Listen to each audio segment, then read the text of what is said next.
नमस्कार। अक्सर ये सवाल मन में आता है और पूछा भी जाता है कि भाई अगर कृष्ण की पत्नी रुक्मिणी थी हम्म। तो फिर राधा, उनका क्या स्थान है? हाँ, ये उलझन बहुत आम है। क्या वो सिर्फ एक प्रेमिका थी? बिल्कुल। तो आज हम इसी को थोड़ा समझने की कोशिश करेंगे।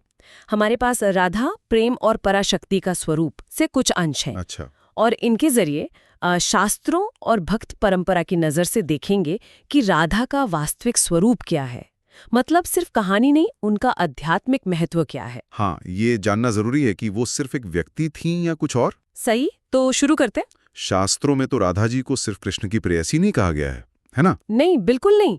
उन्हें तो आदि शक्ति माना गया है, मतलब सृष्टि की मूल ऊर्जा। आदि शक्ति। हाँ, और कृष्ण की आत्मा का ही हिस्सा। ये तो बहुत बड़ी बात है। हाँ, ये बहुत गहरा है। और ये सिर्फ कोई भावना नहीं है, इसका उल्लेख है ग्रंथों में, जैसे ब्रह्म वैवर्त पुराण है ना। हाँ, सुना है। उसकी कृष्ण जन्मखंड में साफ लिखा है कि राधा स्वयं लक्ष्मी जी का स्वरूप है और कृष्ण उनके बिना अधूरे हैं। अधूरे हैं कृष्ण। हाँ, पुराण कहता है कि वो अनादि काल से कृष्ण के साथ हैं, हमेशा से। और नित्य वृंदावन में, जो कि एक आध्यात्मिक लोक है, कोई भौतिक जगह नहीं, वहां वो हमेशा साथ रहते हैं। अच्छा, तो मतलब ये वृंदावन लीला वाली बात सिर्फ कुछ सालों की नहीं, ये तो एक शाश्वत संबंध है। बिल्कुल शाश्वत। और क्या दूसरे ग्रंथ भी यही कहते हैं? हाँ, कई ग्रंथ कहते हैं। जैसे नारद पंचरात्र में तो सीधा कहा गया है, राधा नित्या, राधा शुद्धा, राधा पराशक्ति। नित्या, शुद्धा, पराशक्ति। हाँ, मतलब वो नित्य हैं, हमेशा रहने वाली, शुद्ध हैं और पराशक्ति हैं, सुप्रीम एनर्जी, कृष्ण की शक्ति का स्रोत। तो ये प्रेमिका वाली छवि से तो बहुत बहुत आगे की बात हो गई। बहुत ज्यादा। ये आध्यात्मिक सत्य है। ये पराशक्ति वाला पहलू माँ के दिलचस्प है। तो फिर सवाल उठता है कि रुक्मिणी और राधा, इनके स्थान में क्या फर्क समझा जाए? अगर राधा आत्मा है, शक्ति है, तो विवाह रुक्मिणी से क्यों? हाँ, ये सवाल बिल्कुल वाजिब है और यहीं शास्त्रों का नजरिया समझना जरूरी हो जाता है। देखिए, विवाह क्या है? एक सामाजिक, एक धार्मिक व्यवस्था है ना। हाँ, नियम है, कर्तव्य हैं। बिल्कुल। तो द्वारका में रुक्मिणी जी का स्थान धर्मपत्नी का है। वो धर्म, मर्यादा, सामाजिक व्यवस्था, उसका प्रतीक है।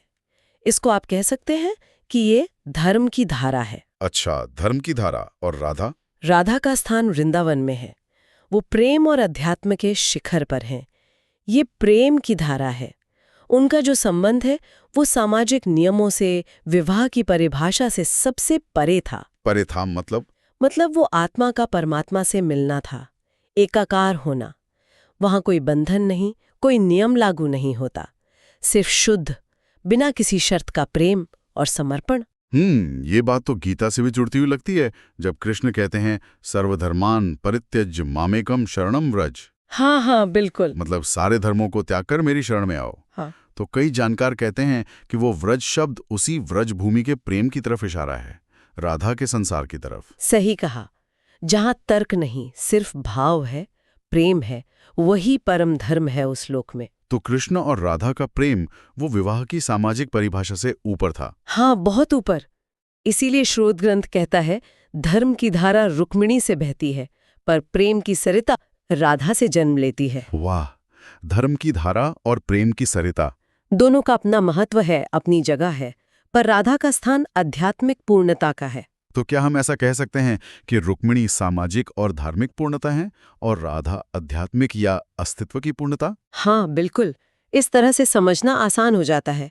श्रोत हमें यही सोचने पर विवश करता है कि राधा वो बिंदु है जहाँ कृष्ण का अस्तित्व पूरा होता है। जहाँ कृष्ण पूर्ण होते हैं। हाँ, कहते ना कि कृष्ण सबको खींचते हैं अपनी तरफ, पर राधा कृष्ण को खींचती हैं।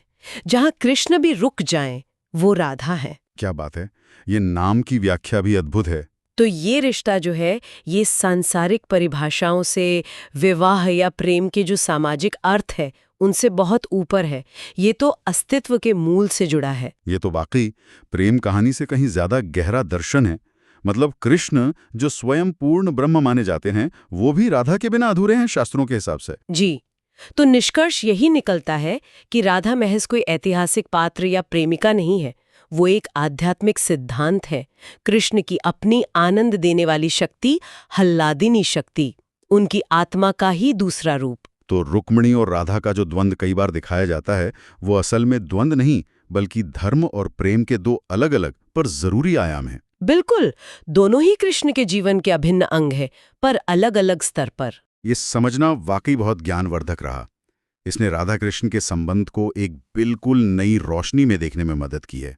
और जाते जाते एक विचार छोड़ा जा सकता है सोचने के लिए। हाँ, जरूर। अगर राधा कृष्ण ही शक्ति और आत्मा है, तो क्या उनका ये अलग होना, ये विरह, ये सब भी एक लीला ही थी, ताकि दुनिया प्रेम के सबसे ऊंचे रूप को समझ सके? ये सोचने वाली बात है कि क्या ये अलगाव भी सिर्फ समझाने के लिए था? बहुत खूब।